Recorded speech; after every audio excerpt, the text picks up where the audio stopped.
Hola, hoy vamos a hablar de la tarea 5 de la consolidación de la partida doble en la ecuación patrimonial. Para esto somos 5 integrantes del grupo y cada una va a hablar de un tema. Entonces, primero comienzo yo con la historia de la partida doble y su fundamentación. Mi nombre es Caterina Erazo. Luego seguiría mi compañera Nasli Jimena Waltero Trejos con ecuación patrimonial.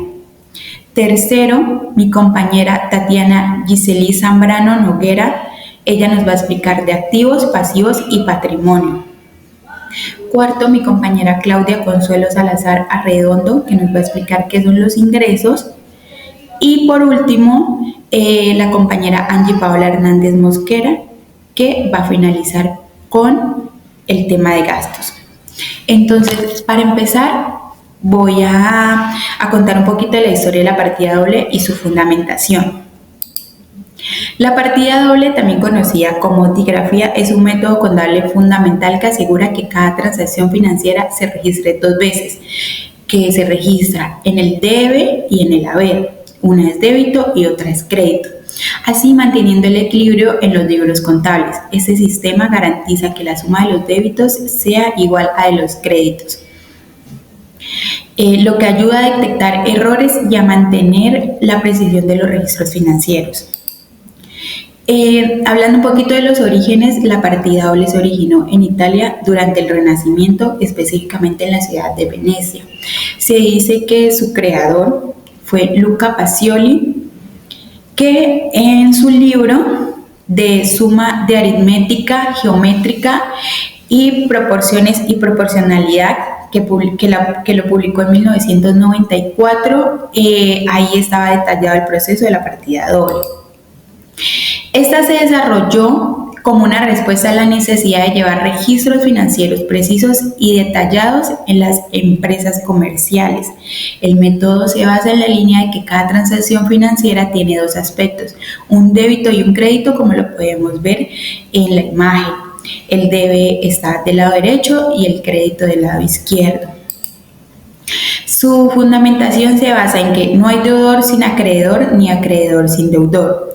Toda persona que recibe es deudor y todo valor que da o entrega es acreedor. Todo valor que ingresa es deudor y todo valor que sale es acreedor.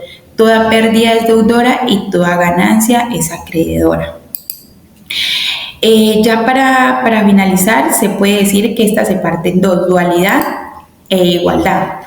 Entonces, en dualidad podemos ver que cada transacción financiera tiene dos aspectos, como lo había mencionado antes, un débito y un crédito. En el debe representa la disminución de un activo o el aumento de un pasivo o patrimonio. Y en el haber, que es el crédito, representa el aumento de un activo o la disminución de un pasivo o patrimonio. Y ya en la igualdad, dice que la suma de los débitos debe ser igual a la suma de los créditos en cada transacción. Esto garantiza que la ecuación contable se mantenga equilibrada. Cada transacción se registra en al menos dos cuentas, una cuenta de débito y una cuenta de crédito. Y ya para finalizar y comprobar lo que les he dicho, hay un pequeño ejemplo. Entonces podemos ver, dice, venta de mercancía al contado por 2.500.000. Entonces en el registro contable nos quedaría así. En el debe, que es donde ingresa el efectivo de los 2.500.000, va en el lado derecho en la cuenta 1105 caja. Y en el haber, que es comercio al por mayor y menor, donde está el valor de la mercancía, va en el crédito 2.500.000. Así quedándonos en el debe 2.500.000 y en el haber 2.500.000, donde nos daría las sumas iguales. Muchas gracias. Eso sería todo. Recuerden que mi nombre es Caterina Erazo y expliqué la historia de la partida doble y su fundamentación. Bueno, cordial saludo para todos. Mi nombre es Nasli Jimena y voy a explicar la ecuación patrimonial. Esta ecuación es bastante importante porque es una fórmula contable que analiza los activos, pasivos y patrimonio de una empresa. ¿Qué quiere decir eso? Que lo que tiene una empresa como recursos son los activos y lo que debe esa empresa son los pasivos, que es lo mismo. más el patrimonio de la empresa, y es lo que le queda a esa empresa cuando paga todas sus deudas, es el excedente que le queda. Esta ecuación es bastante importante porque nos ayuda a la toma de decisiones. Eh, También nos ayuda para llevar un buen manejo de la contabilidad en nuestros negocios, nos ayuda al análisis financiero, nos ayuda a la transparencia, que los posibles socios tengan buena confianza para hacer negocio con nosotros. Bueno, ¿qué son los activos? Como ya lo dije anteriormente, el activo es el recurso que posee tal empresa, que viene siendo igual a las obligaciones o deudas que tiene la empresa, que ya es un pasivo. Y el patrimonio de una empresa, que ya lo que le queda a esa empresa cuando paga todas sus deudas, es como el ingreso ya, que le queda a esa empresa, a los socios y a los propietarios de dicha empresa. Aquí tenemos unos datos de una empresa de transportes, que aquí pues es un ejemplo de lo que ya dije anteriormente. Un ejemplo de eso también como el anterior es que un almacén de electrodomésticos compra electrodomésticos también pues para vender. Entonces lo que hace aquí es una transacción. ¿Por qué? ¿Por qué? Porque esa empresa necesita vender. Entonces la empresa paga una deuda de 1.800.000 en electrodomésticos, un ejemplo. Ocurre un impacto que son los activos. ¿Por qué? Porque disminuyen al pagar pues esa deuda. Lo que hace que la ecuación se mantenga equilibrada. La ecuación patrimonial ofrece una versión clara y concisa de la salud financiera de una empresa, ayudando a los gerentes a gestionar estrategias para gestionar los posibles riesgos, afrontar esos riesgos que pueden suceder. Bastantes errores que se cometen al aplicar la ecuación patrimonial son estos. Son 4 y son bastante frecuentes que, pues, si los hacemos no nos va a llevar una buena contabilidad de lo que puede ocurrir en el transcurso de esa empresa. ¿Sí?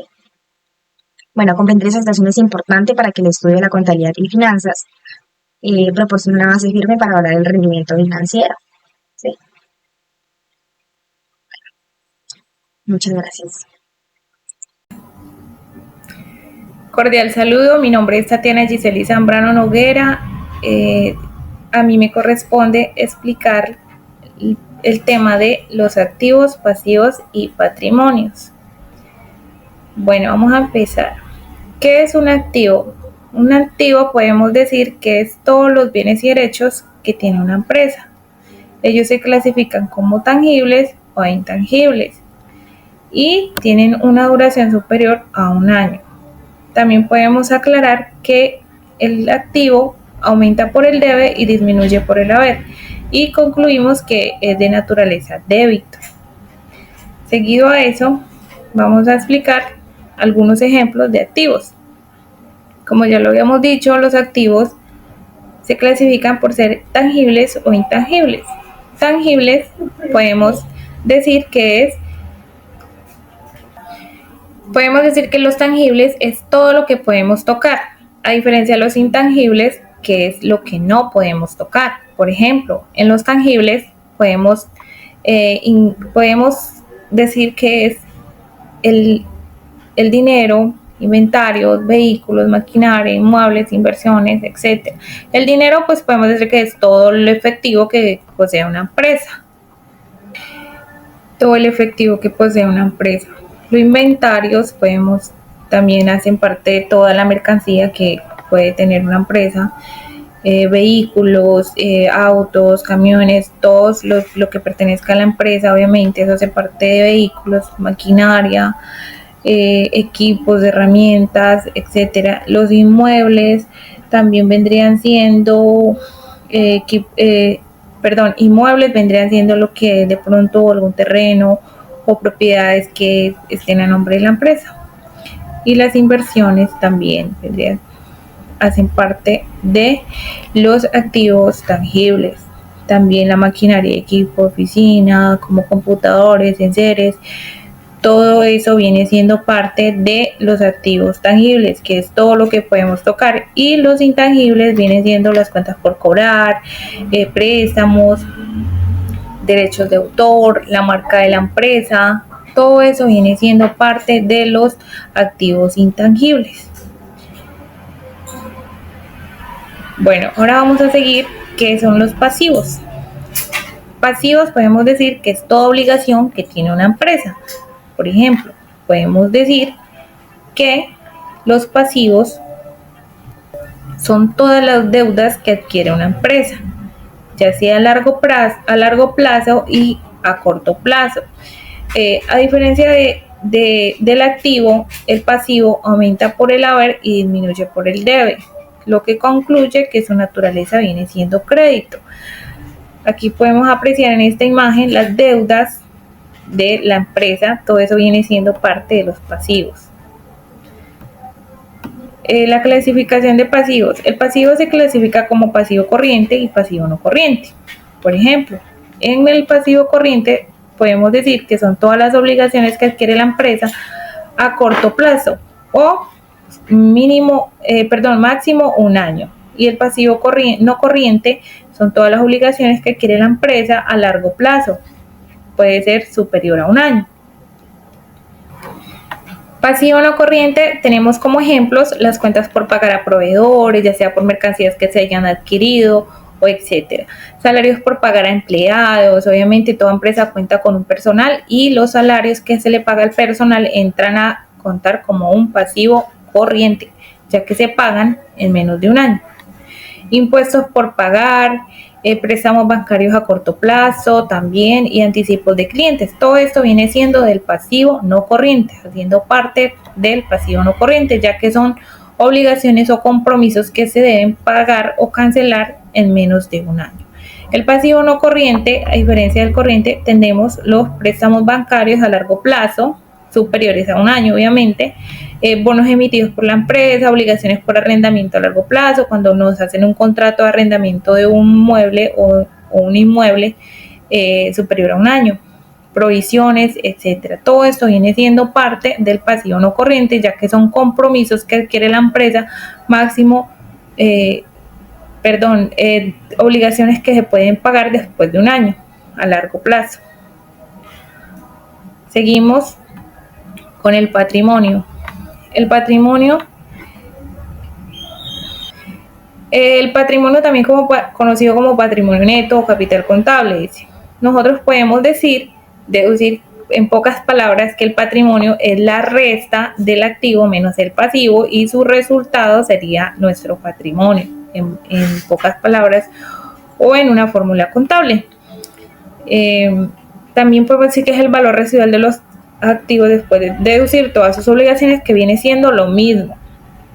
El patrimonio aumenta por el haber y disminuye por el debe, también igual que el pasivo, su naturaleza viene siendo crédito.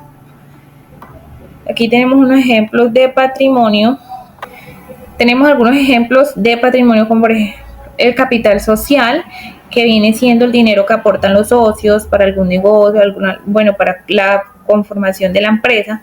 Las reservas de la empresa, las utilidades retenidas, que vienen siendo las ganancias acumuladas, el superávit de capital, y tenemos la revalorización de activos, que viene siendo como el aumento del valor de los activos que ya posee la empresa. Todo eso viene siendo parte del patrimonio. Aquí tenemos la fórmula contable que les explicaba anteriormente, que viene siendo activo menos pasivo es igual a patrimonio. El resultado del activo menos el pasivo sería el patrimonio. Muchas gracias, eso sería todo. Buenos días, señor tutor, buenos días, compañeras de curso. Me corresponde el tema número 4, que es el tema de los ingresos, y en este momento vamos a realizar la presentación. Según NASNIF, la definición de los ingresos es el incremento en los beneficios. Esto hace que el activo aumente, que los pasivos disminuyan y que por lo tanto se vea reflejado en un aumento del patrimonio. Otra definición desde el punto de vista contable son que los ingresos son los beneficios económicos que se reciben por medio de las ventas o de servicios, depende de las actividades que realiza la empresa. La importancia de los ingresos. Son la base para la evaluación del rendimiento financiero de la empresa. Con ellos se calcula la rentabilidad y se toman decisiones. Los ingresos también sirven para planificar y para realizar inversiones y para cumplir con las obligaciones financieras. La clasificación. Los ingresos se dividen o tenemos varios subtipos. El primero podría ser ingreso por las actividades ordinarias, o sea, es a lo que se dedica la empresa, sea la venta o los servicios. Los ingresos no operacionales son actividades que son extras. Por ejemplo, extras me refiero a que son diferentes a los que los realiza la empresa, que se puede ser un ingreso por intereses o por arrendamientos. Los ingresos extraordinarios u otros ingresos son ingresos que no se repiten regularmente, como sería la venta de un activo. Los ingresos en ecuación patrimonial. Los ingresos aumentan las ganancias del periodo. Estas ganancias incrementan las cuentas del patrimonio, como las cuentas de las utilidades retenidas y las reservas. Por lo tanto, un aumento de ingresos quiere decir, después de quitarle los ingresos y los costos, incrementa el patrimonio total de la empresa. Los ejemplos, podríamos decir que los ingresos operacionales, si tú te dedicas a una empresa de transporte, pues serían las cantidades que cobramos por el transporte que se realiza a nuestros clientes. Y los ingresos extraordinarios, un ejemplo podría ser la venta de una maquinaria que tú hayas realizado. Muchas gracias por su atención, que estén muy bien. Buen día, tutor y compañeras. Yo soy la encargada de presentar los gastos. Según la contabilidad, los gastos son partidas que representan una salida de dinero o equivalentes de una empresa o persona que están destinadas para el desarrollo de su actividad económica. El Plan Único de Cuentas de Colombia establece que los gastos son aquellas cuentas que se registran en una salida de recursos económicos en que incurre una empresa durante el desarrollo de su actividad económica, ya sea por operaciones administrativas, financieras o de ventas. Según el PUC, el Plan Único de Cuentas, los gastos representan la clase número 5. Características de los gastos. Representan una salida de recursos económicos de la empresa. Implican una reducción en el patrimonio o valor neto de la empresa. Son necesarios para el funcionamiento y la gestión diaria de una actividad económica o de una empresa. No siempre están directamente relacionados con la producción, pero sí con la operación y con la administración. Los gastos pueden ser fijos, o sea que no varían en el tiempo, o pueden ser variables, que varían dependiendo de la actividad. Los gastos se registran en la cuenta de resultados de la empresa y afectan la utilidad como tal en los estados de cuentas. Permiten controlar, analizar y tomar decisiones sobre la eficiencia del negocio. Clasificación de los gastos. Los gastos se clasifican en gastos operativos o de operación, que son aquellos que están relacionados directamente con las operaciones de la empresa, y gastos no operativos, que como su nombre lo indica, son aquellos que no están relacionados directamente con la funcionalidad, con la operación directa de la empresa, con la actividad principal de la empresa. Vamos a ver unos ejemplos. Ejemplos de gastos operativos. Los gastos operativos pueden ser sueldos y salarios, pueden ser alquiler de oficinas, pueden ser pago de servicios, puede ser materia prima, publicidad, marketing, mantenimientos y reparaciones.